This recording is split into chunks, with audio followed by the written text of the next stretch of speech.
श्री शिवाय नमस्तुभ्यम। हर हर महादेव। स्वागत है आप सभी का हमारे चैनल पर। आज के इस वीडियो में हम आपको सुनाएंगे सावन मास के शिवरात्रि व्रत की कथा। इसके अलावा भी आप हमारे चैनल पर सभी प्रकार की व्रत कथाएं और महात्म सुन सकते हैं। इसके लिए आपको हमारे चैनल को सब्सक्राइब करके बेल आइकन पर क्लिक करना है और आज की अगर ये कथा अच्छी लगे तो एक लाइक अवश्य कर दीजिए, क्योंकि आपके लाइक से ही हमें ये पता चलता है कि आपको हमारा वीडियो पसंद आया। साथ ही कमेंट में जय भोलेनाथ भी अवश्य लिखिए। तीनों भुवनों की अपार सुंदरी शीलवती गौरी को अर्धांगिनी बनाने वाले शिव प्रेतों तथा पिशाचों से घिरे रहते हैं। उनके शरीर पर मसानों की भस्म लगी रहती है। गले में सर्पों का हार शोभा पाता है। गले में विष है, जटाओं में जगत तारिणी पावन गंगा है, तो माथे पर प्रलयंकार ज्वाला है। बैल को वाहन के रूप में स्वीकार करने वाले शिव अमंगल रूप होने पर भी भक्तों का हमेशा मंगल ही करते हैं। श्री तथा सुख संपदा प्रदान करते हैं। कालों के काल महाकाल, देवों के देव महादेव के इस व्रत का विशेष महत्व है। इस व्रत को ब्राह्मण, क्षत्रिय, वैश्य, शूद्र, नर, नारी, बालक, वृद्ध कोई भी कर सकता है। भगवान शिव भोलेनाथ हैं, जरासी सेवा से प्रसन्न होने वाले हैं। तो अगर आप व्रत नहीं रख सकते तो भी कथा तो अवश्य सुनिए, क्योंकि कथा सुनने से भी भगवान शिव प्रसन्न होते हैं एवं भगवान की कृपा हमें प्राप्त होती है। तो चलिए अब आपको सुनाते हैं शिवरात्रि के व्रत की कथा। एक गांव में एक ब्राह्मण परिवार रहता था। ब्राह्मण का लड़का चंद्रसेन बहुत ही दुष्ट प्रवृत्ति का था। बड़े हो जाने पर उसकी इस नीच प्रकृति का विकास होने लगा। जैसे जैसे वह बड़ा होने लगा वैसे वैसे उसकी जो नीच प्रकृति है वो भी बढ़ने लगी। वह बुरी संगत में पड़कर चोरी तथा जुए आदि में भी उलझ गया। चंद्रसेन की माँ बेटे की हरकतों से परिचित होते हुए भी अपने पति से कुछ भी नहीं बताती थी, क्योंकि उसे यह डर था कि अगर उसने अपने पति को बता दिया तो कहीं चंद्रसेन को वो घर से बाहर ना निकाल दें। एक दिन ब्राह्मण अपने यजमान के यहाँ से पूजा करके लौट रहा था, तो मार्ग में दो लड़कों को सोने की अंगूठी के लिए लड़ते पाया। एक कह रहा था कि अंगूठी चंद्रसेन से मैंने जीती है, दूसरा ये कह रहा था कि अंगूठी चंद्रसेन से मैंने जीती है। यह सब देख सुनकर बेचारा ब्राह्मण बहुत दुखी हुआ। उसने दोनों लड़कों को समझा बुझाकर अंगूठी ले ली। घर आते ही ब्राह्मण ने अपनी पत्नी से चंद्रसेन के बारे में पूछा, तो उत्तर में उसकी पत्नी ने कहा कि यहीं खेल रहा होगा, अभी तो यहीं पर था। पर चंद्रसेन तो पिछले 5 दिनों से लापता था। ब्राह्मण ऐसे घर में क्षण भर भी नहीं रहना चाहता था जहां उसका जुआरी तथा चोर बेटा रह रहा हो, तथा उसकी माँ उसके अवगुणों पर हमेशा पर्दा डालती हो। घर से ही कुछ चुरा ले जाने के लिए चंद्रसेन आ ही रहा था कि दोस्तों ने पिता की नाराजगी उस पर जाहिर कर दी। चंद्रसेन उल्टे पांव ही भाग गया। अब रास्ते में एक मंदिर के पास कीर्तन हो रहा था, तो भूखा चंद्रसेन कीर्तन मंडली में बैठ गया। उस दिन शिवरात्रि थी। भक्तों ने शंकर जी पर तरह तरह के भोग चढ़ा रखे थे। चंद्रसेन इसी भोग सामग्री को उड़ाने की ताक में लग गया। कीर्तन करते करते भक्तगण धीरे धीरे एक एक करके सो गए। सबको सोया जानकर चंद्रसेन ने मौके का लाभ उठाकर भोग की चोरी की और भाग गया। मंदिर से बाहर निकलते ही एक भक्त की आंख खुली और उसने चंद्रसेन को भागते देखकर चोर चोर कहकर शोर मचाने लगा। लोगों ने उसका पीछा किया। भूखा चंद्रसेन भाग ना सका और एक डंडे के प्रहार से चोट खाकर गिरते ही वह मृत्यु को प्राप्त हो गया। अब मृतक चंद्रसेन को लेने शंकर जी के गण एवं यमदूत दोनों ही एक साथ वहां पर आ पहुंचे। यमदूतों के अनुसार चंद्रसेन नरक का अधिकारी था। क्योंकि उसने सारे बुरे कर्म किए थे, उसने बार बार पाप किए थे और शिव के गणों के अनुसार चंद्रसेन स्वर्ग का अधिकारी था। इसका कारण ये था कि वह शिव भक्त था। चंद्रसेन ने पिछले 5 दिनों से भूखे रहकर व्रत तथा शिवरात्रि को जागरण जो किया था। चंद्रसेन ने शिवजी पर चढ़ा हुआ नैवेद्य नहीं खाया था, वह तो नैवेद्य खाने से पहले ही प्राण त्याग चुका था। इसीलिए भी शिव के गणों के अनुसार वह स्वर्ग का अधिकारी था। ऐसा भगवान शंकर के अनुग्रह से ही हुआ था। इस प्रकार खेल प्रकृति का चंद्रसेन मोक्ष का अधिकारी हुआ। यमदूत खाली हाथ लौटे और चंद्रसेन को भगवान शिव के सत्संग मात्र से ही मोक्ष की प्राप्ति हुई।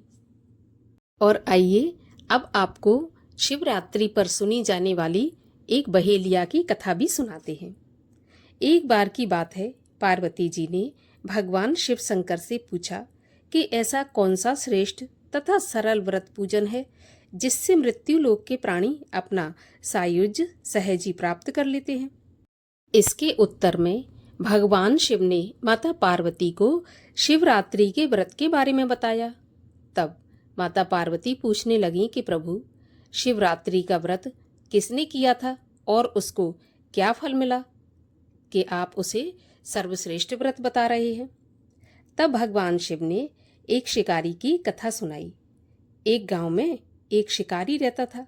पशुओं की हत्या करके वह अपने कुटुंब को पालता था। वह एक साहूकार का ऋणी भी था। साहूकार से उसने बहुत सारा कर्ज लेकर रखा था। समय पर साहूकार का कर्ज उससे चुक नहीं पा रहा। क्रोध के वश साहूकार ने शिकारी को शिव मठ में बंदी बना लिया, अर्थात भगवान शिव के मंदिर में बंदी बनाकर रख लिया। संयोग से उस दिन शिवरात्रि थी। शिकारी ध्यान मग्न होकर शिव संबंधी धार्मिक बातें सुनता रहा। चतुर्दशी को उसने शिवरात्रि का महात्म्य सुना और कथा भी सुनी। संध्या होते ही साहूकार ने उसे अपने पास बुलाया। शिकारी अगले दिन पूरा ऋण लौटा देने के लिए वचनबद्ध होकर जेल से छूट गया। अब अपनी दिनचर्या की भांति वह जंगल में शिकार के लिए निकला। दिन भर कारागार में रहने के कारण वह भूख प्यास से व्याकुल था। वह जंगल में एक तालाब के किनारे बेल के वृक्ष पर शिकार मारने के लिए पड़ाव बनाने लगा। बेल वृक्ष के नीचे शिवलिंग था। पड़ाव बनाते समय उसने जो टहनियां तोड़ी वे संयोग से शिवलिंग पर गिरी। इस प्रकार दिन भर भूखे प्यासे शिकारी का व्रत भी हो गया और शिवलिंग पर बेलपत्र भी चढ़ गए। एक पहर रात्रि बीत जाने पर एक गर्भिणी मृगी तालाब पर पानी पीने निकली। अवसर पर ना चूकने वाले शिकारी ने तीर धनुष पर चढ़ाकर जैसे ही प्रत्यंचा खींची तो वह मृगी बोली कि मैं गर्भिणी हूँ, शीघ्र ही मैं प्रसव करूंगी। तुम एक साथ 2 जीवों की हत्या करोगे, जो कि बिल्कुल भी ठीक नहीं है। मैं बच्चे को जन्म देकर शीघ्र ही तुम्हारे पास आ जाऊंगी, तब तुम मुझे मार डालना। शिकारी ने प्रत्यंचा ढीली कर दी और मृगी जंगली झाड़ियों में लुप्त हो गई। कुछ ही देर बाद एक और हिरणी उधर से निकली। शिकारी की प्रसन्नता का ठिकाना नहीं रहा।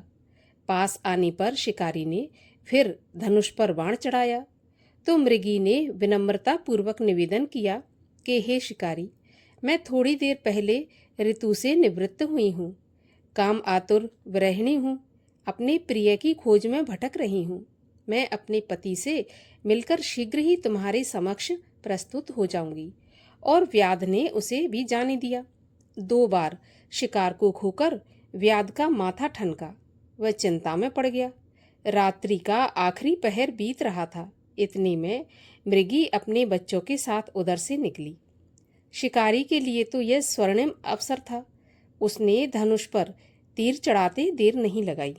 वह तीर छोड़ने ही वाला था कि वह बोली, हे व्याध, मैं इन बच्चों को इनके पिता के हवाले करके लौटकर आती हूँ।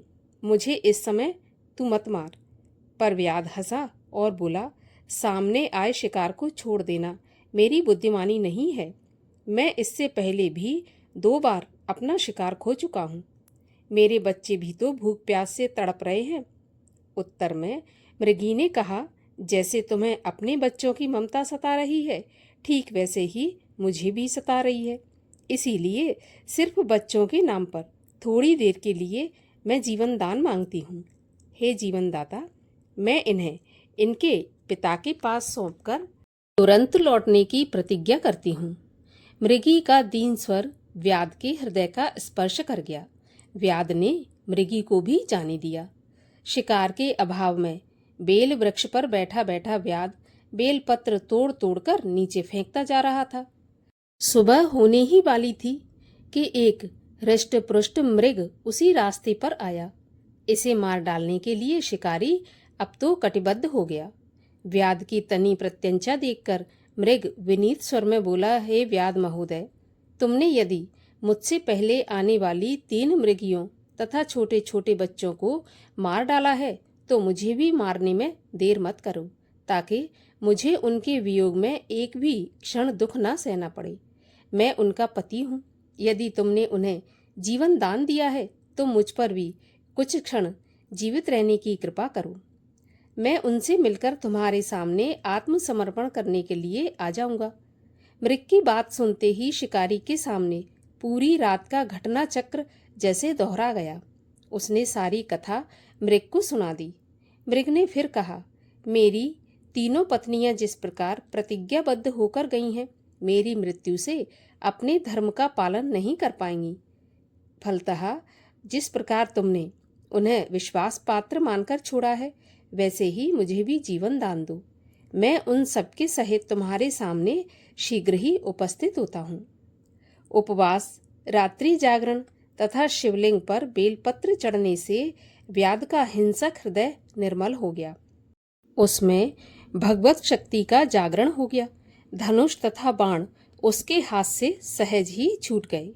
भगवान शिव की अनुकंपा से उसका हिंसक हृदय मांगलिक भावों से भर गया और अपने अतीत के कर्मों को याद करके पश्चाताप की ज्वाला में जलने लगा। थोड़ी ही देर बाद वह हिरन अपने परिवार के साथ शिकारी के समक्ष उपस्थित हो गया। जंगली पशुओं की सत्य प्रियता, सात्विकता एवं सामूहिक प्रेम भावना को देखकर व्याध को बड़ी ग्लानि हुई। उसके नेत्रों से आंसुओं की झड़ी लग गई। उस हिरन परिवार को न मारकर व्याध ने अपने कठोर हृदय को जीव हिंसा से हटाकर सदा सदा के लिए कोमल एवं दयालु कर लिया। भगवान शिव ऐसे ही हैं। चाहे कोई बेमन से ही क्यों न करे, किसी मजबूरी में क्यों न करे, एक बार अगर भगवान शिव को अपने आप को समर्पित कर दे, भगवान शिव की सेवा में लग जाए, तो भगवान शिव उस पर प्रसन्न होते हैं, मनोकामना पूरी करते हैं। हे प्रभु, जैसे आपने उस शिकारी की सारी मनोकामनाएं पूर्ण की और अंत में शिवलोक प्राप्त हुआ, वैसे ही जो भी आपकी इस कथा को पढ़े या सुने, उस पर हमेशा आपकी कृपा बनी रहे। बोलिए भगवान शिव शंकर की जय, माता पार्वती की जय।